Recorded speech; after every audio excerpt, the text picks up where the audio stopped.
sabi ni Adjong, Libistes franchise issue no different from a ghost project.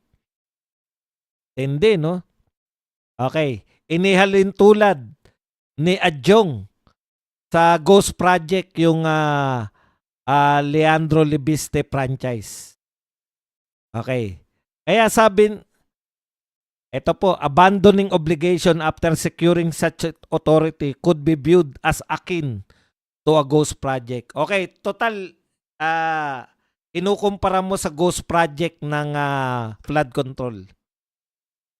So yung ghost project po, nalugi po ang pamahalaan sa ghost project. Kunwari, palagay na natin na kalahati. Palagay na natin magkano ba yung estimate na nalulugi ng pamahalaan sa flood control. Kasi kada flood control, lugi lahat yun. Kinwarta yung kinwarta po yung flood control project. Kada ghost project pala, I mean. O ngayon, tanong, ano po yung kinwarta ni Libiste na nalugi po ang pamahalaan? Sabi nyo, pareho ng ghost project. Paano po nalugi yung pamahalaan? Magkano po sa pera ng budget ng, anong budget? Anong taon na budget ang binigay kay Libiste na nalugi yung pondo natin? Kinuha o napunta kay Libiste yung pera. Meron po ba? Magkano po yung mula sa budget binigay kay Libiste? Dahil sabi mo parang flood control eh.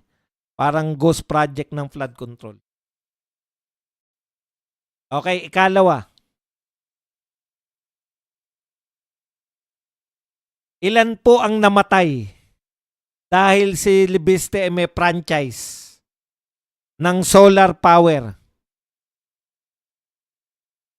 Yung palpak na mga flood control na dapat pumigil sa baha, direkta po silang dapat sisihin kung may namamatay sa baha. Bakit? Kaya pinondohan niya ng pamahalaan para hindi na mabaha yung mga tao. Hindi lang po sa hindi nabaha. Nabaha na, namatayan pa. Ang dami po namamatay sa baha. Tanong ko lang po, kung pareho po ng ghost project, sinasabi nyo yung franchise ni Leandro Libiste, ilan na po namatay buhat nang nagkaroon ng franchise si Libiste? So, dalawa lang po yung tanong ko para nyo maikumpara. Una, may pera ng taong bayan na nakuha si Libiste. Ikalawa, may mga namatay. Kasi sa flood control project, dahil palpak, maraming namatay. Ilan po ang namatay dahil nagkaroon ng prangkisa si Libiste? So, hindi nyo pwedeng ikumpara. Kung walang nanakaw si Libiste at walang namatay dahil may prangkisa siya. Ito po, pinasasama nyo lang yung tao. Wala po akong pakialam. Kung nagkasala po siya, ano magagawa natin? Sinisingil nyo siya ng 24 billion. Ayan yung korte ang matol niyan. Siyempre, hihirit yan si Libiste. Yan po yung due process. Pinatawan na nga ng gobyerno ng 24 billion na penalty. Kung sa tingin nyo hindi pa sapat yun, gusto nyo pang tadtarin parang betchin si Libiste, gawin ninyo.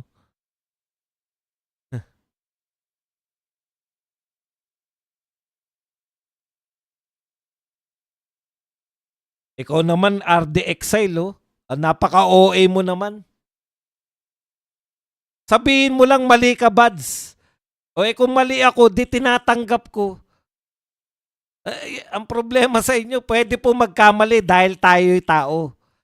Pero hindi, wala pong kinalaman yan sa mga sinasabi ko. Kung si Senador Ligarda ay congressman nun, ano pong problema doon? Tatanggapin ko po. O di, okay ka na. Ganun lang po rito. Facts lang yan eh. Yung analysis ko ang tinatanong ko, magkano ang nanakaw ni Libiste? Kala nyo, Diyos ba ako? Alam ko lahat? Tama yan, i-correct mo lang ako. Pero, ang drama mo eh. Bakit siya naging senador?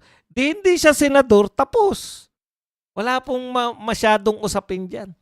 Pero yung paano mo palakin, parang buhay at kamatayan eh. Congressman si Loren Legarda noong 2019 to 2022. Bakit siya naging senador? Mali na naman ang info dito. I-correct mo lang.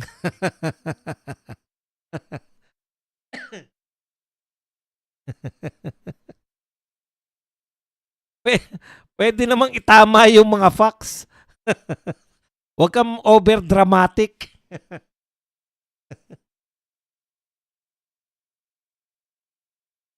At ako po ay marunong tumanggap kung mga mali yung mga facts. Akalain ko ba na hindi senador si Loren Legarda noong 2019 to 2022? Simple lang, di ba? Hindi ganong usapin yan. Sige. Ang tanong, mayroon bang nanakaw si Libiste mula sa pera ng taong bayan? Mayroon ba namatay dahil nagkaroon ng prangkisa si Libiste? Ito ay sinasagot ko yung sinasabi ni Adjong na itinutulad niya. Hindi ko po talaga alam.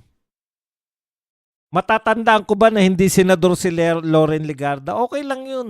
Maganda yan, kinokorek nyo ako. Pero, wag OA.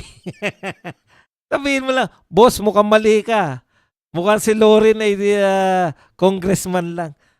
Ganun ba? Ganun lang po yun. Hindi po natin pinatatagal yung mga ganyang problema. Okay.